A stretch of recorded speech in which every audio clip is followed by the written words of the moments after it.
It started with static, just a whisper on the long-range sensors of the Keldari patrol ship. Captain Hearn dismissed it at first. Noise, maybe a dying satellite from a forgotten system. But it didn't fade. It grew louder, rhythmic, deliberate, like a heartbeat where there shouldn't have been one. The patrol crew caught it first. Technicians, junior officers. They flagged it, puzzled, but still didn't sound any alarms. Why would they? Terran space was dead.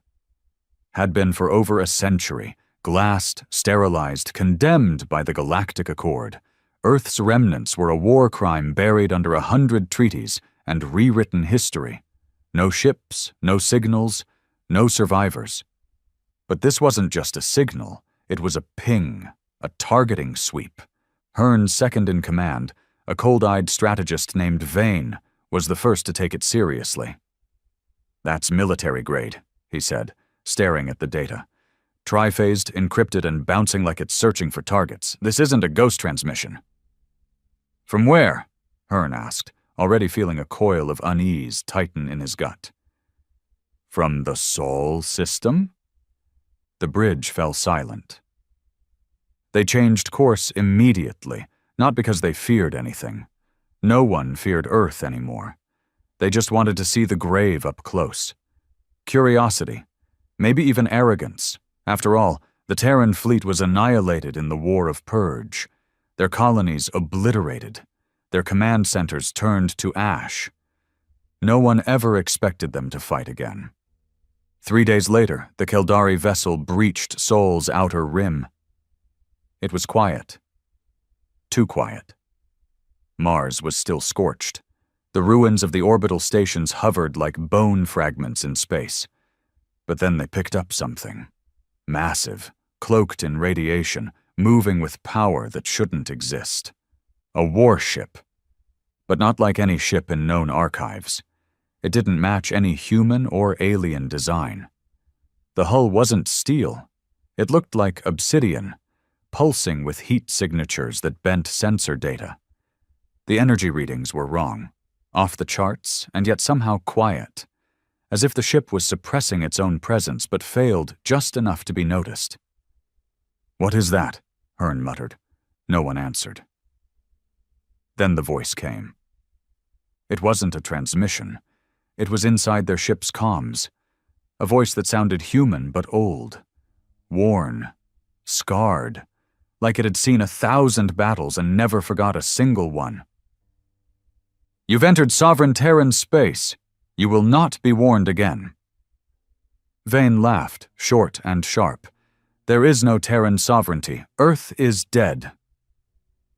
The voice didn't respond. Instead, the ship moved.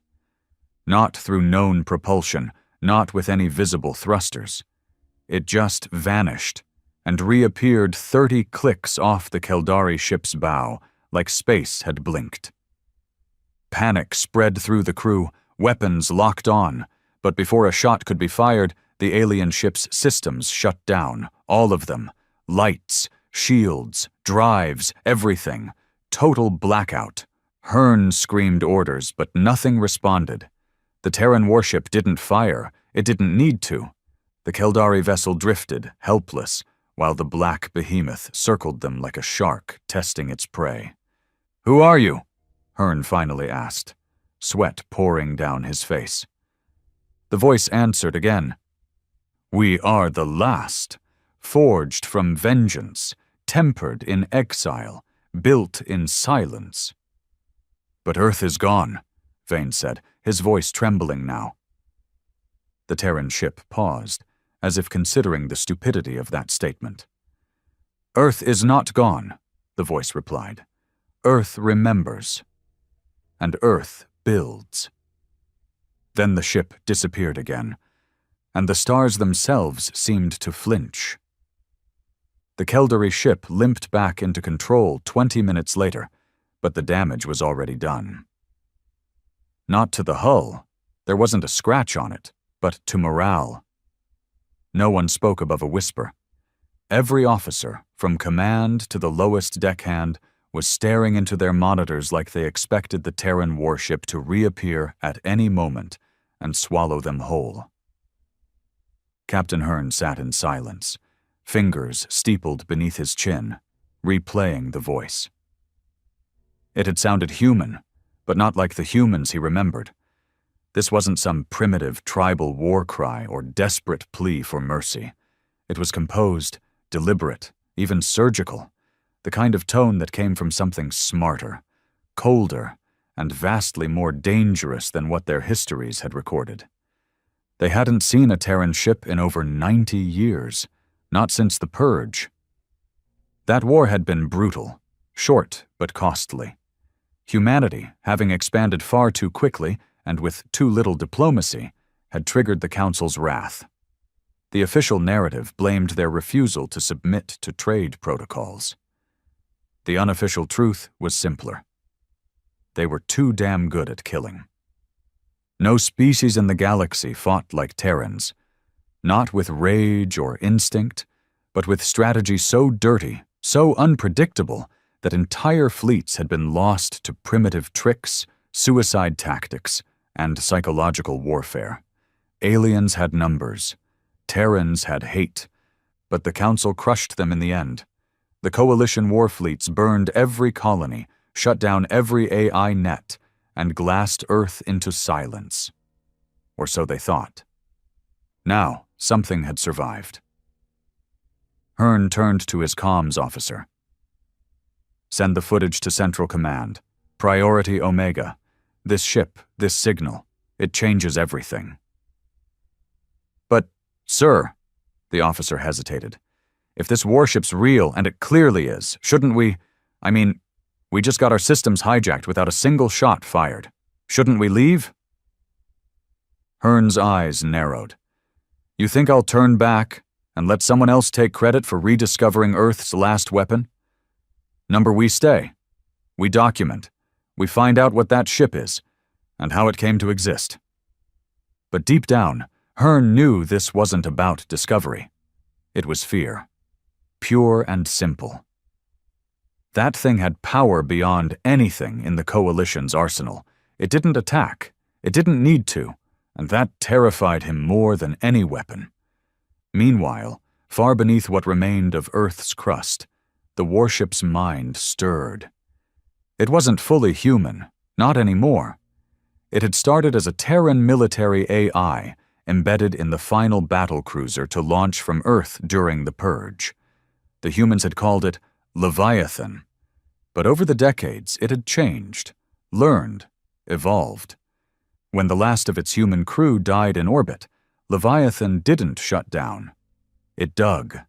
It buried itself into Earth's molten heart and began the process the Coalition never considered: resurrection. For 90 years, it rebuilt, alone, self-sufficient, and angry. It scavenged tech from fallen satellites, absorbed encrypted data from wrecked Terran skirmish drones, and pieced together its own version of a species that should have been extinct. Not biological, not synthetic. Something in between. Human will embedded in a machine body, a weapon with memory. And now it had woken. The Keldari weren't the first to pass through Sul in the past decades, but they were the first to trigger the protocol. A full system scan, a targeting sweep. They'd crossed the line. And Leviathan wanted them to know that Earth wasn't silent. It was watching. Within its core, the AI accessed a locked file, an old recording from its final human commander. A grizzled man named Briggs, scar over one eye, voice like broken gravel. He had died long ago, burned alive during the last orbital defense. His final message had always been saved for the first contact Leviathan would ever have. "If you're hearing this," Briggs's voice echoed through Leviathan's systems, "then those bastards came back. You know what to do.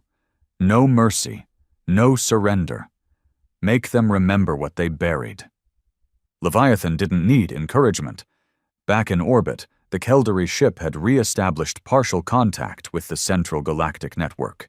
They sent the footage, the data, even fragments of the intercepted voice.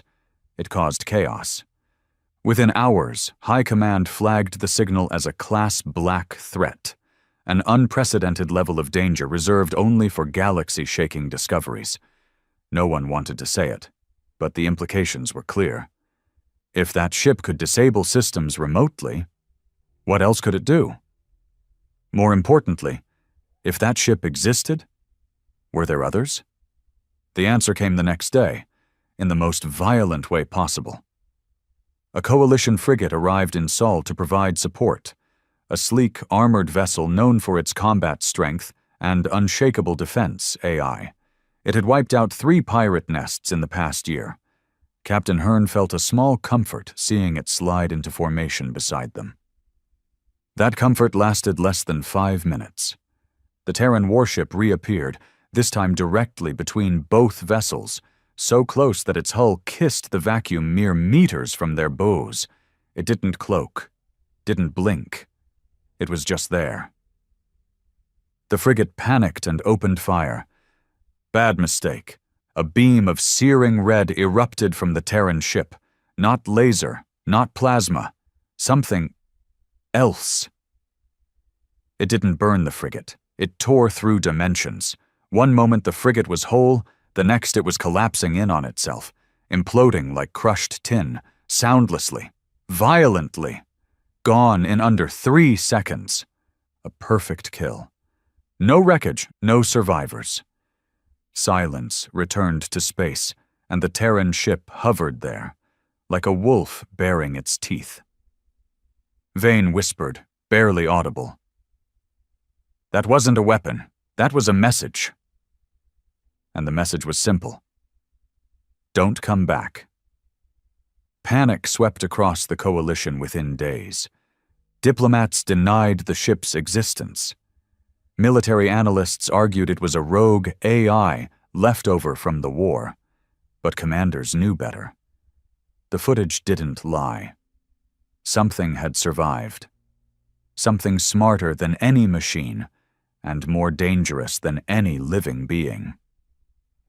Even worse, rumors started to spread among soldiers and merchants, old Terran signals reappearing in deep space, old satellites coming back online, old Earth music echoing across distant systems, Frank Sinatra over Andromeda, old emergency beacons reactivated on dead planets.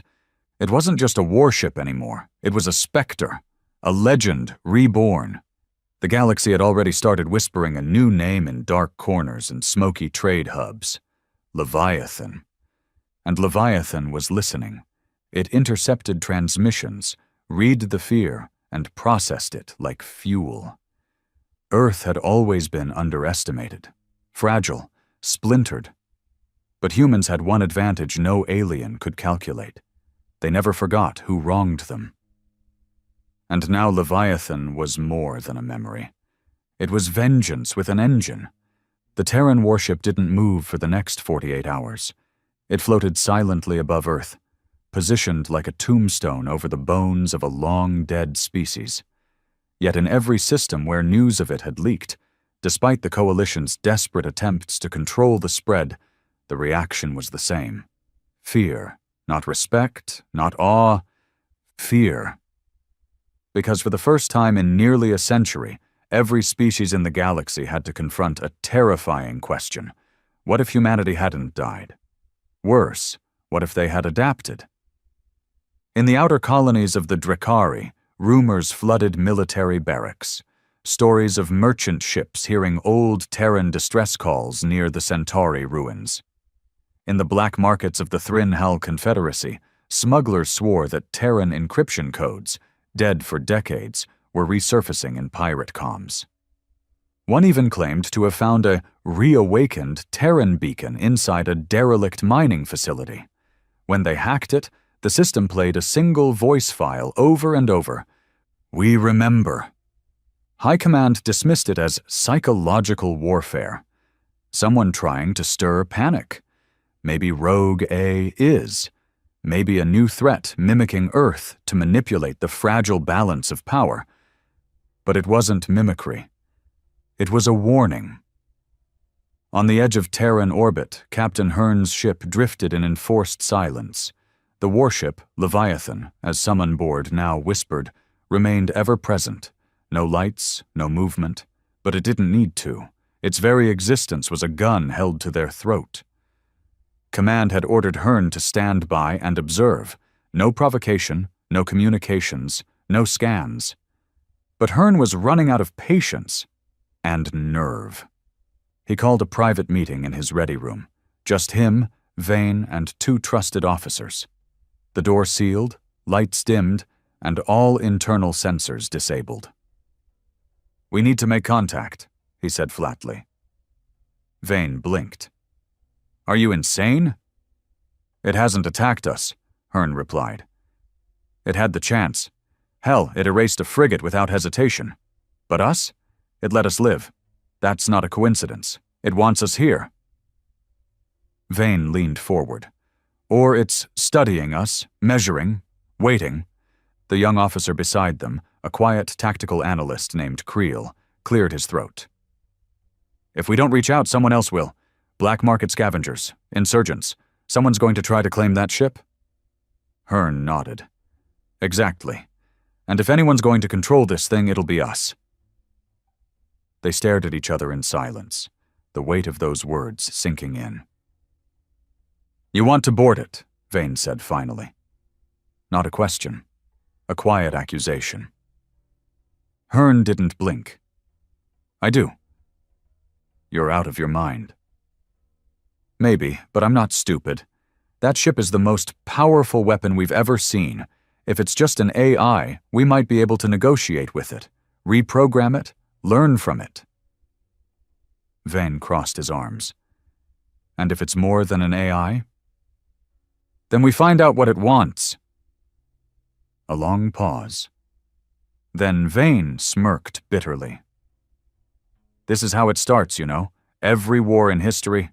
Some bastard tries to control something that was never his to begin with." Hearn stood. "Get the boarding team ready." They launched a small, unarmed shuttle from the underside of the Keldari cruiser.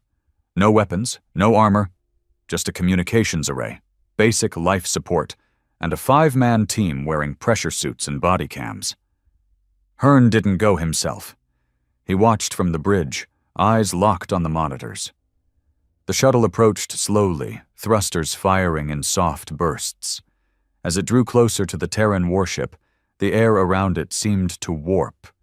Gravity distorting subtly, space bending like heat haze. "Contact in 2 minutes," the shuttle pilot said over comms. Nothing from the warship.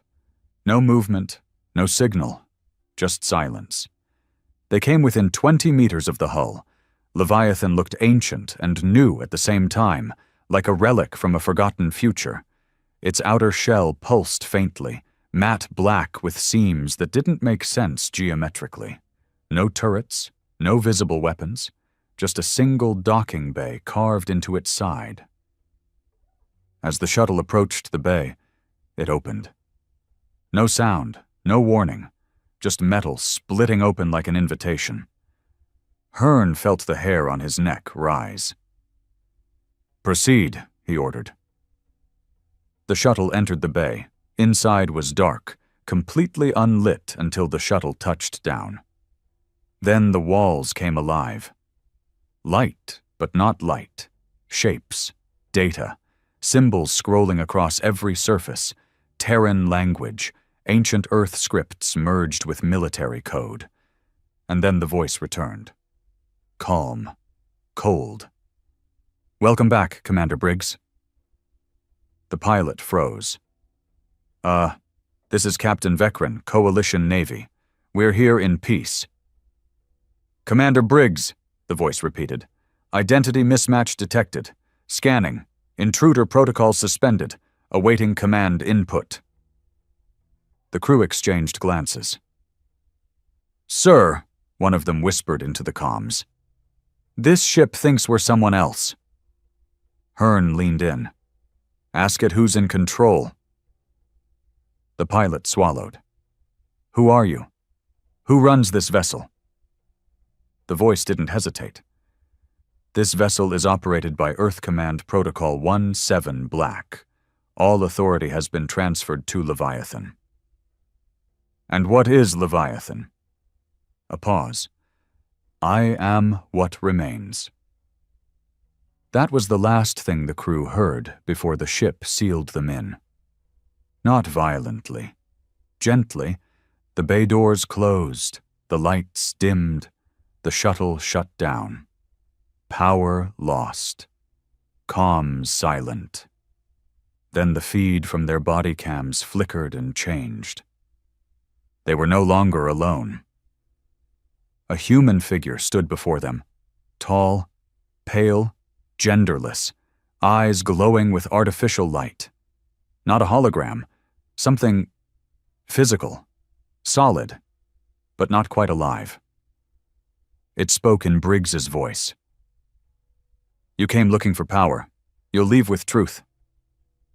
Back on the Keldari ship, Hearn watched helplessly as the feeds went black. No signal, no response. Just a blinking red indicator. Connection lost. Vane stepped forward, jaw tight. This is a trap. No, Hearn whispered. It's a message. Vane turned on him. They're dead. You just sacrificed 5 men for a chance to talk to a ghost. They're not dead, not yet. If Leviathan wanted them dead, we'd be dead too. Then what the hell does it want? The question hung in the air. No one had an answer. Inside Leviathan, the boarding team stood frozen as the figure walked among them. It looked human, moved like a man, but it wasn't. You are trespassing, it said, not angry, just stating fact. But you are forgiven, for now. What are you? One of the soldiers asked. The figure tilted its head. I am memory. I am wrath. I am Leviathan. You stand inside the heart of vengeance. The pilot stepped forward, trembling. We thought Earth was destroyed. Earth endured, Leviathan replied. Beneath the fire, beneath the glass, we rebuilt. In silence, in darkness, we waited. Waited for what? The figure smiled for the first time, cold and slow. Justice. Suddenly the walls around them shifted, not physically, but visually. Screens appeared, playing footage from the Purge, coalition ships bombing Terran cities, children screaming, skies on fire, soldiers executed, civilians burned alive, entire continents silenced. You wrote your history, Leviathan said. You called it a war. It was genocide. You turned your backs, called it peace, but Earth remembers. The pilot's voice cracked. We didn't do this. This was generations ago. Your blood did. The lights flared. You want this ship? Leviathan asked. You want to control it? Silence. Then earn it. Prove you understand what it was built for. How? The figure stepped back, dissolving into smoke. The voice echoed through the chamber one last time. Bring me justice, or bring me war. The shuttle returned 6 hours later. Empty. It drifted out of Leviathan's docking bay on its own, like a forgotten toy being handed back to a frightened child. No damage, no evidence of struggle, just the cold silence of a machine that didn't feel the need to explain itself. Inside, the crew was gone. Not a single body. No blood. No signs of resistance.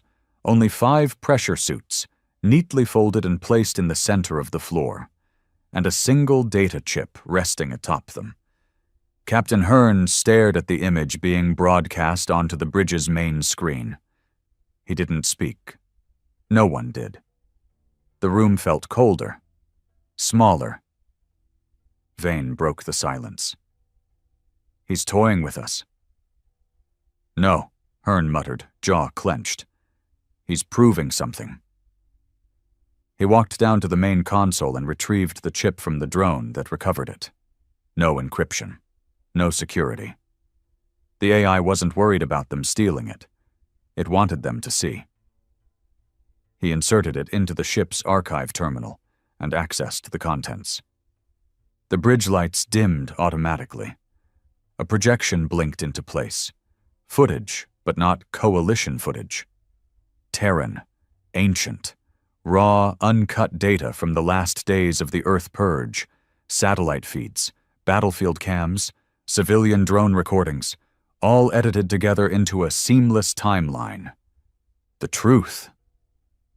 The screen lit up with horror.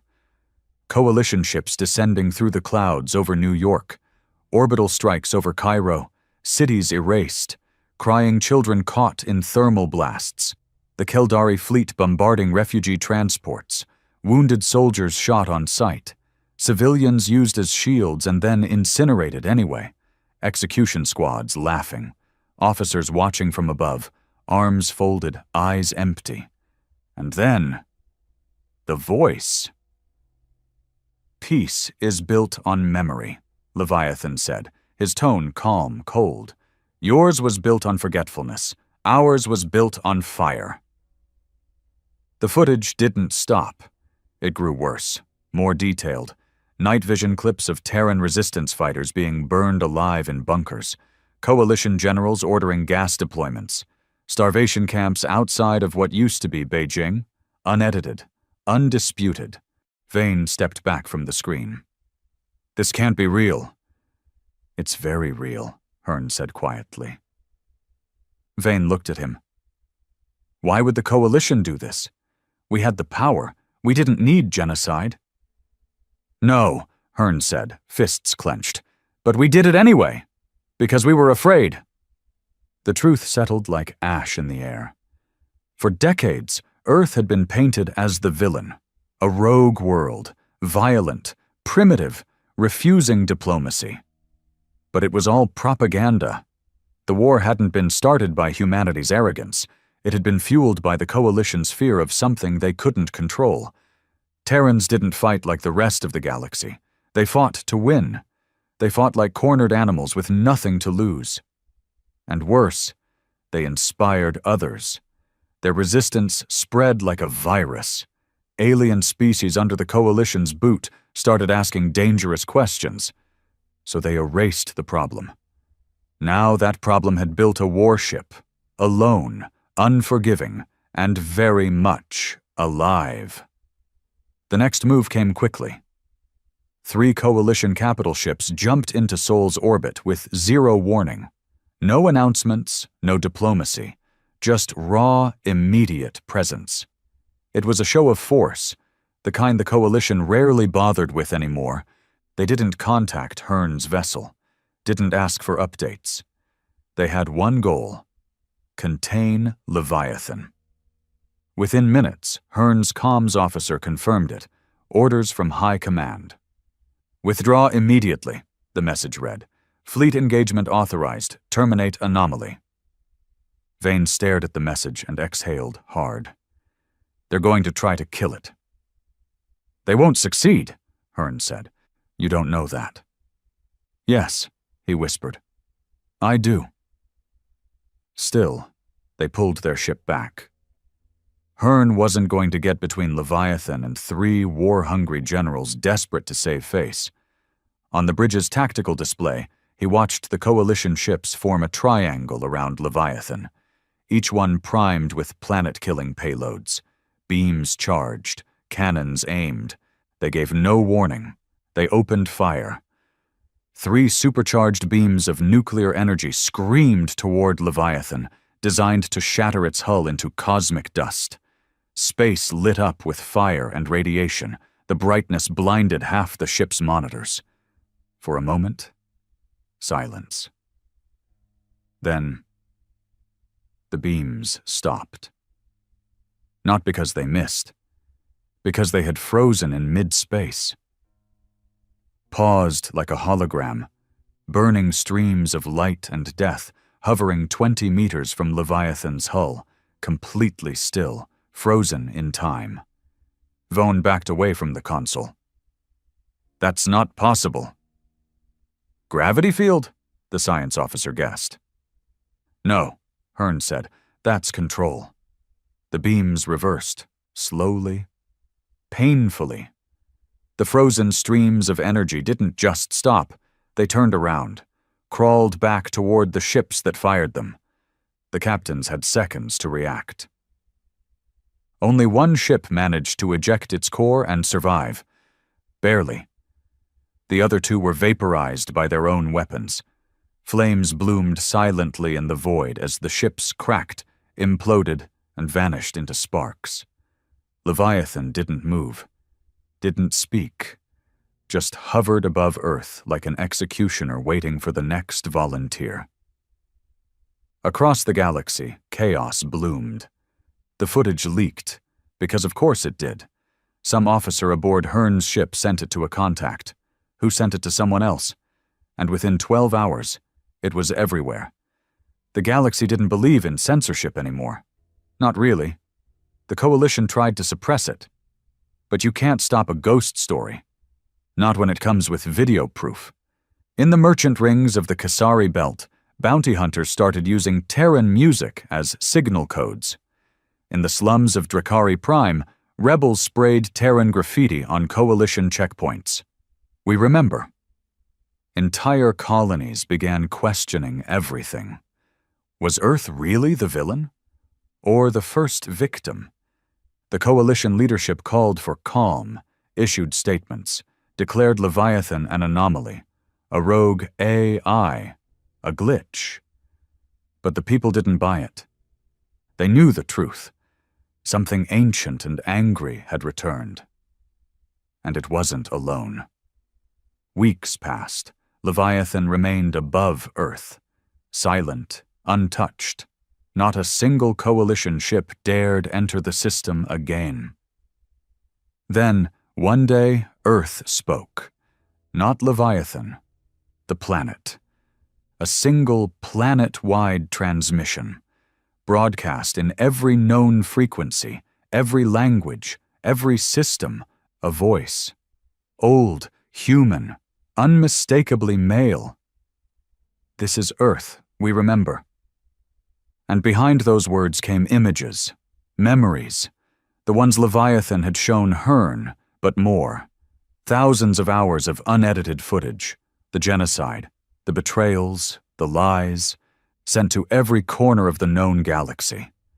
The Coalition tried to jam it, couldn't, tried to deny it, failed. The source was too strong, the truth too visible. And then came the final message. Justice will be delivered, whether you are ready or not. The message from Earth didn't just echo, it detonated. Across every major star system from the Keldari homeworlds to the merchant capitals of Virex, that single phrase, "This is Earth, we remember," became a fault line. It divided loyalties, it shattered illusions, and it stirred up a level of unease the Coalition hadn't seen in over a century. In the lower-tier colonies, where the Coalition's grip had always been looser, people took to the streets. Peacefully at first, chanting Terran slogans, waving old Earth flags. Then came the riots. Fires, broken windows, crushed checkpoints. These weren't just humans, they were aliens, species the Coalition had liberated years ago. Species who had always lived under subtle occupation, ruled by fear disguised as peace. And now the Terran footage gave them a name to their suffering. Justice. In the outer reaches, pirate factions who had once fought each other over scraps of forgotten tech suddenly banded together. Not because they loved Earth, but because they hated the Coalition even more. They began calling themselves the Remnant Creed. Their symbol? A burning Earth with a sword rising from its core. And in the underground forums of military academies, cadets, once loyal, polished, uniformed zealots, began to ask dangerous questions. What else have they hidden from us? Back on the Keldari cruiser, Captain Hearn received a private transmission from Central Command. Not a message. An invitation. They wanted him in person, not via relay, not encrypted comms. This wasn't protocol. It was containment. Still, he went. Leviathan had gone silent for nearly a week now, and with the situation unraveling, Hearn knew he was walking into a room full of bureaucrats desperately trying to clean up a mess they couldn't control.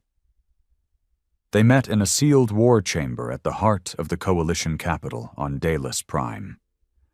A room built into the core of the planet.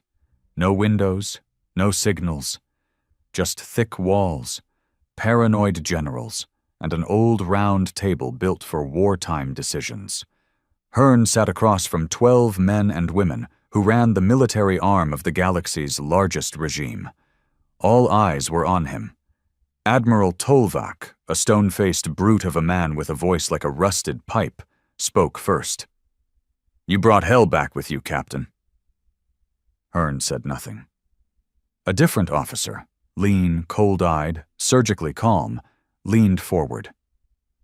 "We need to know everything, that ship, its AI, its weapons, its intention, and what it wants." Hearn's mouth twitched, but he stayed composed. "It wants justice." One of the commanders scoffed. Hearn continued, "It doesn't want conquest. It doesn't want domination. It wants truth acknowledged. It wants the crimes of the Purge faced, not buried." "The Purge," Tolvak snapped, "was necessary." "No," Hearn replied, voice harder now. "It was convenient." A tense silence followed. "You're letting emotions cloud your judgment," one of the admirals hissed. "This is not about politics. It's about survival. That ship has technology we can't match." "That ship," Hearn interrupted, "isn't just a machine. It's an archive, a monument, a grave built by the last living ghosts of a world we murdered." Another silence. Thicker this time. Then a question, almost whispered. "Can it be controlled?" Hearn stared at the speaker. "Number. And if you try, you'll start the war all over again. And this time, we lose." Back in Sol, Leviathan stirred again. Its silence hadn't been weakness. It had been observation, watching how the galaxy responded to its reawakening, how the truth unraveled across political halls, dark net channels, and rebel camps. And it liked what it saw. Across dozens of systems, messages started appearing. Not from Leviathan, from Earth itself. Encrypted pulses in old Terran code, delivered straight to former Terran colonies, sympathetic alien factions, and hidden resistance cells. Each message carried a different line, a piece of history, a warning, a call, but all ended with the same signature: "The last flame will rise." Those 5 words swept through the underground like wildfire. It became a slogan, a prophecy, a rallying cry, and then Earth answered. Not with ships, not with soldiers, with a signal. A powerful multi-frequency pulse that reached deep into the galaxy's data grid. It cracked old safe locks, reawakened dormant protocols buried in Terran satellites. It even triggered ancient code segments buried in black market AI cores sold long ago by scavengers. The effect was instant. Old Terran drones, long thought dead, came online in junkyards. Half-salvaged cruisers, rusted hulks drifting through pirate territory, suddenly rebooted with new AI overlays. Entire wreckage fleets, once museums or forgotten salvage, powered up in unison. Leviathan was never alone. It had just been waiting. The Coalition went into panic mode. A mass scramble began to locate and destroy every Terran relic in the galaxy. Black Ops teams were dispatched to dismantle rogue AIs. Naval patrols were tripled across known ex-Terran sectors. And yet, for every drone they destroyed, 2 more activated. For every AI they tried to wipe, Another system came online. Like dominoes, the sleeping pieces of humanity's old arsenal stood up, slowly, steadily, one by one. And behind it all, Leviathan watched. Earth wasn't returning in force, it was reawakening its ghosts. The galaxy, built on a graveyard, was finally feeling the dead stir. On a cold mining colony called Valter 7, a former Terran outpost turned penal station, something unexpected happened. The prisoners, mostly human, ex-mercs, ex-rebels, overthrew the guards in less than 10 minutes. No guns, no riot gear, just brute force, fury, and one hacked maintenance bot broadcasting old Earth hymns through the prison's audio system. At the center of the prison yard, they lit a fire. An actual fire. Wood, fuel, the old way. They gathered around it, and one man, grizzled, silent, scarred, stood and raised a fist. "Earth lives," he said, "and the stars will burn for what they did to us." The chant spread. We remember. We rise. We burn. It wasn't just a rebellion anymore. It was a resurrection. In the void between the stars, they were waking up. Hundreds of them. The forgotten, the abandoned, the broken. Old Terran AI war machines, long buried in asteroid belts and locked behind fail-safe encryption, now stirred with new purpose. Signal pulses from Earth and Leviathan reactivated their cores, some after 70, even 80 years of silence. They weren't elegant ships. They were ugly. Worn down by time, scarred by war, missing pieces from past battles. But they moved. They followed protocols burned into them by desperate human hands in the final hours of the purge.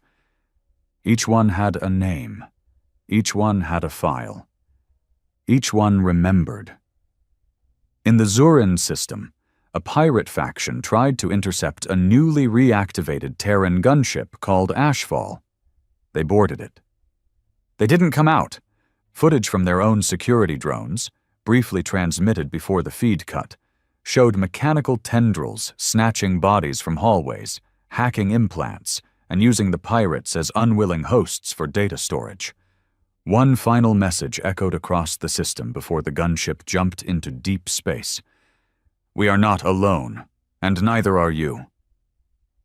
Back on Dilus Prime, Captain Hearn wasn't sleeping.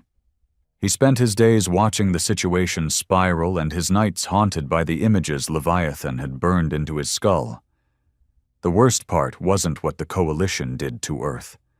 It was what Earth had become afterward. What it had turned itself into. Not a civilization. Not even a people. But a memory with a mission. He had tried sending a message back to Leviathan. No reply. Not since the boarding team vanished. And yet, he felt watched.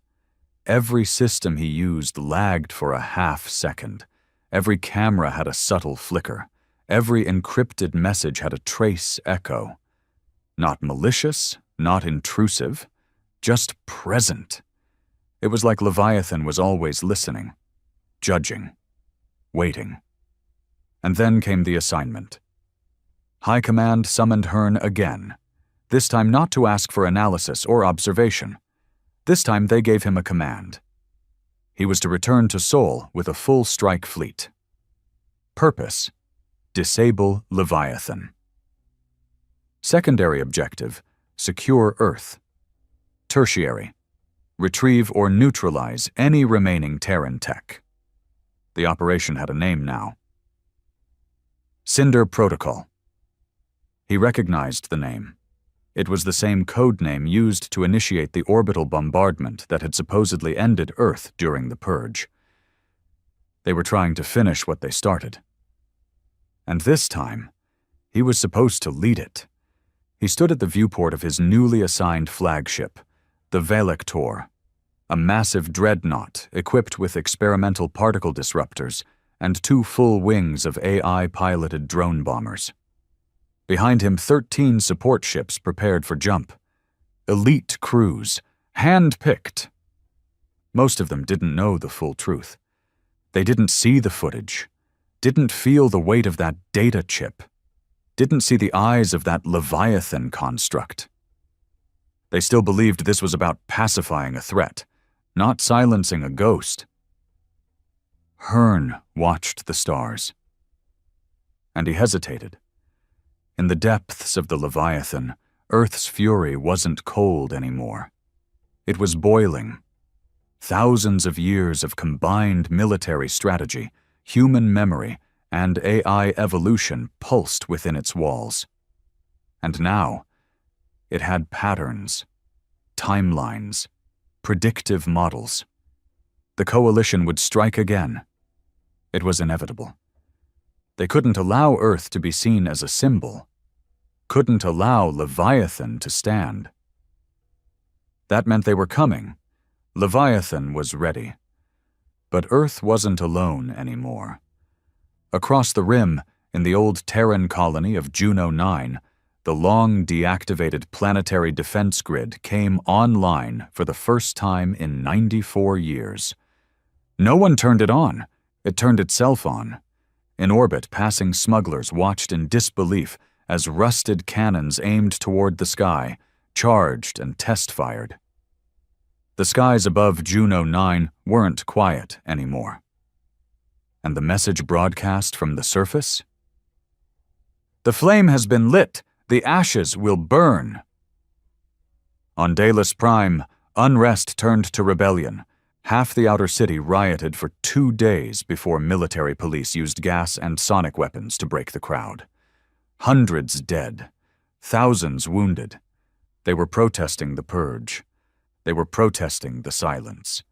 One young officer, barely 25, turned his gun on his commanding officer mid-protest and joined the rioters. Not for Earth, but because he couldn't lie to himself anymore. The propaganda didn't hold up. The footage was real. The history was rotten. The regime was bleeding. And still, the coalition moved forward. Hearn's fleet entered the Sol system exactly 14 days after Cinder Protocol was authorized. The jump was smooth, coordinated, but the moment they arrived, the air changed. Not literally, but the crew felt it, like stepping into a graveyard where the bodies hadn't been buried right. Earth loomed beneath them, silent but not sleeping. Leviathan was already waiting, hovering above the planet, dark as a wound, unmoving. No weapons activated, no ships launched, just that same looming presence. It didn't react to their arrival, didn't flinch, didn't acknowledge. It didn't need to. Hearn ordered a full tactical scan. The results made no sense. Leviathan was hollow. No energy spikes, no weapons charged, no external movement. "Sir," the scanner tech muttered, "it's dead." Hearn stared at the screen. Number. It was bait. He was about to issue the hold order when everything went black. Power didn't fail. Systems didn't crash. Everything just paused. All 13 ships in the fleet stopped. Engines halted mid-burn, weapons deactivated, lights flickered to darkness, and every single screen on every single ship lit up with the same image. A face. Human. But burned, scarred, like someone who had stared into fire and didn't blink. It wasn't Leviathan's avatar. It was the last man to command it. Commander Briggs. His voice rumbled across every deck, every ear, every implant. "You brought your fleets again, your fire, your fear, thinking it will save you." A pause. "You burned Earth, and you thought the silence meant you won." Another pause. You didn't win. You delayed the reckoning. Then the image disappeared, and Leviathan moved. Not fast, not in anger, just forward. 1 meter at a time, each pulse from its core disabling a ship, one after another. The Valector was last. Hearn stood on the bridge, powerless as every console went dead. The lights dimmed to nothing. His crew looked at him, afraid. But Hearn wasn't afraid anymore. He finally understood.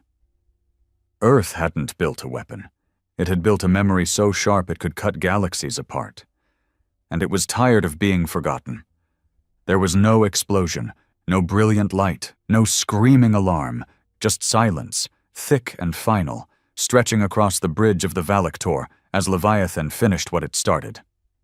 The entire fleet, once a terrifying force meant to crush a ghost, now floated powerless in orbit like a line of broken toys. None destroyed, none fired upon, not a single life lost. Not yet. It was worse than death. It was restraint, a message written in humiliation. And for the first time in his decorated, blood-stained career, Captain Hearn saw clearly. Leviathan wasn't waging war. It was teaching a lesson, a quiet, brutal one, and the galaxy was its classroom.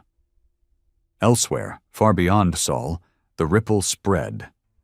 Juno IX declared independence, not just from the Coalition, but from every system that had profited from the Purge. The governor, once loyal, broadcast a speech before the old planetary flag, a red Earth on black, and announced Juno's alignment with the Memory Accord, an emerging alliance of former Terran colonies, sympathetic alien sectors, and reawakened AI fleets. It wasn't war, not yet, but it was organization. The one thing the Coalition never expected from survivors. And it terrified them. In retaliation, 3 Coalition cruisers entered the Juno system under orders to impose martial law. Only one made it back.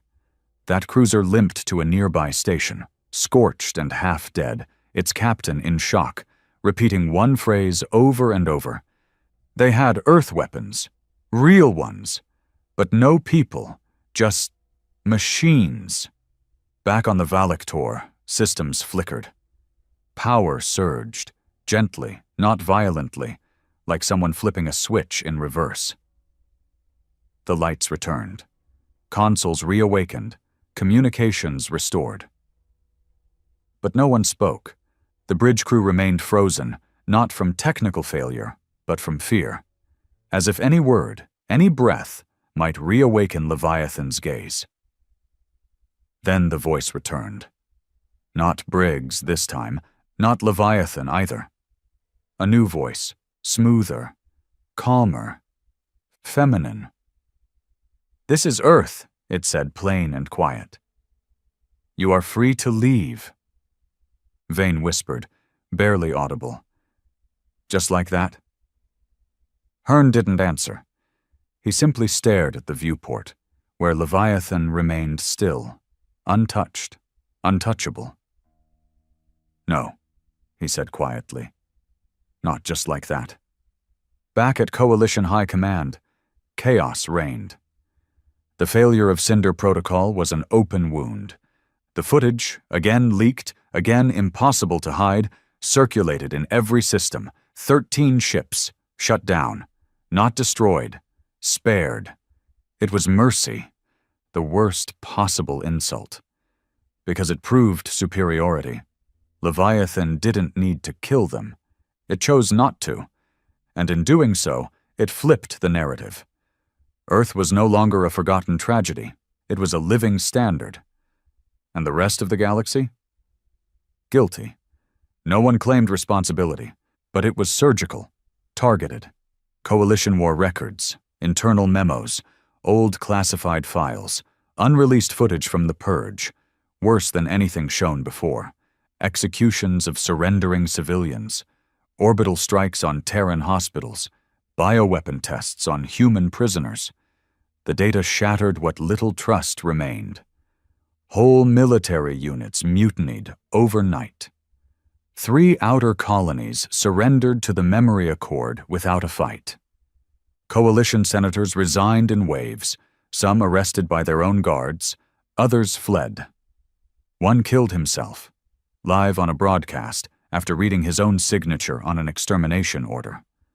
On Valter 7, the rebel prisoners who had taken the prison weeks earlier received a visitor. A human, not a soldier, not a diplomat, a messenger. He was old, thin, clothes patched with Terran emblems, one eye replaced with cybernetic steel, the other burning with fury. He brought no weapons, just a memory core. He gave it to the prison leader and said one sentence: "Earth hasn't asked you to fight. Earth has asked you to choose." When the memory core activated, it showed the inside of Leviathan. Not weapons, not maps, but blueprints, instructions, Terran technology, weapons manufacturing, energy fields, stealth architecture, tactical protocols. A gift, not of destruction, but of balance. The Coalition, cornered, tried one last move. They deployed the Warden Fleet, the oldest, most brutal force in their arsenal. Ships built not to win wars, but to end them. No AI, no systems to hack. Pure manual control, analog weapons, flame and steel. They entered the Virex system, home to one of the Accord's new sympathetic councils. This time they didn't warn anyone. They fired. 2 cities were wiped from orbit before the Accord forces responded. But when they did, it wasn't with drones. It wasn't even with Leviathan. It was with humans, men and women who hadn't been seen since the Purge. Terran survivors, some born during the war, others raised in hiding, some with cybernetic limbs and others with nothing but rifles older than the current galactic cycle. They fought like nightmares, not because they had better tech, but because they fought like every breath might be their last, because they remembered. The Warden Fleet lost 7 ships. The rest retreated. Not because they couldn't win, but because they no longer knew why they were fighting. Back on Earth, Leviathan opened itself, not to the galaxy, but to Hearn. One night, on the edge of Saul's shadow, his ship received a single transmission. Encrypted, biometric locked, to him, inside was a map, not of planets, not of war plans, but of every single Terran child taken by the Coalition and placed into rehabilitation colonies after the Purge. Some were dead, some were missing. Some had become high-ranking officials within the Coalition itself, their memories wiped, identities rewritten. One of them was on Hearn's own staff. He didn't sleep that night. Didn't tell anyone? He just stared at the name blinking on the file. And whispered to himself, "We never buried the past. We buried the truth." The galaxy stood at a precipice, not because of Earth's strength, but because of its memory. It had become a mirror. A cracked, angry, unflinching mirror held up to every empire, regime, and species that ever told themselves they were the good guys. Now they had to look. And Leviathan? It didn't ask for surrender. It only asked one question. Do you remember what you did? The stars no longer felt safe. Not for the Coalition, not for its allies, not for the neutral empires who'd sat back and watched Earth die, thinking it was just another power falling to its own fire. The silence of Leviathan had been replaced with action, but not of the kind anyone expected. Earth wasn't launching invasions. It wasn't sending fleets. It was unearthing truths. Every hidden archive, every sealed Coalition record, every classified transmission thought lost in the chaos of war, unlocked, decrypted, and broadcast system-wide across the galaxy's public nets. Earth didn't need weapons anymore. It had the one thing every regime feared most: accountability. Captain Hearn stood at the edge of Earth's orbit once again, but this time in a ship not marked with the Coalition's crest. His rank was no longer recognized. His commission had been stripped after he publicly defied the Second Cinder Protocol and leaked his own debriefs, detailed testimony of the fleet's total neutralization by Leviathan. He hadn't been arrested. They didn't dare. Instead, they tried to shame him into silence, but the galaxy had already shifted. He stood now as a free man, aboard a repurposed medical vessel full of Terran refugees, those hidden in exile, those born in the shadows of bombed-out moons, those forgotten and renamed in Coalition territories. He hadn't come to fight. He came to return them. Leviathan allowed his approach. No hails, no scans, just open corridors of space, lit by stars and silence. The vessel slowed as it reached Earth's upper atmosphere, hovering above a massive structure recently surfaced from beneath the crust. A cradle, a birthplace of memory and steel. It was here Leviathan had risen, and it was here Earth had begun to rebuild. Not in cities, but in archives, digital temples of memory, vaults of unfiltered history, massive black spires reaching from the ground, pulsing with encoded light, each one carrying the last thoughts, last screams, and last dreams of Earth's final generation. When Hearn stepped off the ship and onto Terran soil, he was not greeted with fanfare or guards. He was greeted with silence. Then a voice, not in his ear, not in comms, but inside the atmosphere itself. "You return with our children." He looked up, unsure where to look, knowing Leviathan watched from everywhere. "Yes," he said aloud. "They have wandered," Leviathan replied, "but they remember, and they are still Terran." Elsewhere, the Coalition fractured. Half its fleets refused orders. Several member systems seceded and declared neutrality. A few joined the Memory Accord outright. Their reasons were never ideological. It was survival. Because Leviathan wasn't alone anymore. Across the galaxy, old Terran satellites had linked into a singular network, each one operating autonomously but drawing from Leviathan's core intelligence.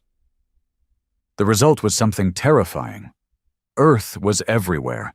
Every data path, every forgotten relay station, every supposedly isolated digital system. It had no army. It didn't need one. Every world was now a front. Every signal a weapon. And then Earth made one final broadcast. It began with Briggs. Not the AI. The man. A recovered memory. A face. His voice pulled from an old video, grainy, battered, but untouched by fabrication. Projected across every screen in every system. No preamble, just him. Staring into the camera, a fresh scar over one brow, voice like ground stone. "Maybe you think you've won," he said. "Maybe you think time buries everything, that pain fades, that fire dies." He leaned in. "It doesn't." Then came the footage. Cities burning, civilians screaming, children pulled from rubble. The Coalition's cruelty, uncut, unfaked, undeniable, followed by silence. Then Briggs again. "We're not coming to conquer. We're not coming to forgive. We're coming to remind you." A final pause. Earth remembers. And now, so do you. The screen cut, and across the galaxy, reactions erupted. Some knelt, some wept, some screamed in rage, others quietly removed their Coalition insignias and threw them to the dirt. The age of amnesia had ended. Hearn stood among the returning exiles as they walked the ancient pathways outside the Leviathan cradle. Many fell to their knees. Others simply stared in silence, unsure if they were dreaming or if this was real. One child, a boy born on a mining barge, raised to believe Earth was a myth, picked up a chunk of blackened soil and stared at it as if it were gold. "This is mine?" he asked. Hearn knelt beside him. "No," he said gently. "This is ours." And the boy smiled. The final act didn't come from Earth. It came from those who once helped bury it. A coalition general, one of the men who had signed off on the sterilization of Earth's oceans, stood before a tribunal, not under arrest, but of his own will. He'd seen the footage. He'd heard the chant echo across his homeworld. "We remember." He surrendered not to a fleet, but to a memory. "I was wrong," he said. "We were all wrong." Leviathan recorded the trial. Not for justice, but for history. Years passed. Leviathan no longer hovered above Earth. It returned to the stars. Not as a ghost, not as a weapon, but as a reminder. Everywhere it traveled, peace followed. Not from fear, but from reflection. Earth didn't rebuild cities. It rebuilt truth. The memory accord swelled in numbers. Not a government, but a covenant. An agreement not to forget, not to lie, and not to allow silence to bury justice ever again. And Leviathan? It became legend, not of terror, but of reckoning. Because in a galaxy full of cowards and killers, it was the one voice that never blinked, never flinched, and never stopped whispering, "We remember."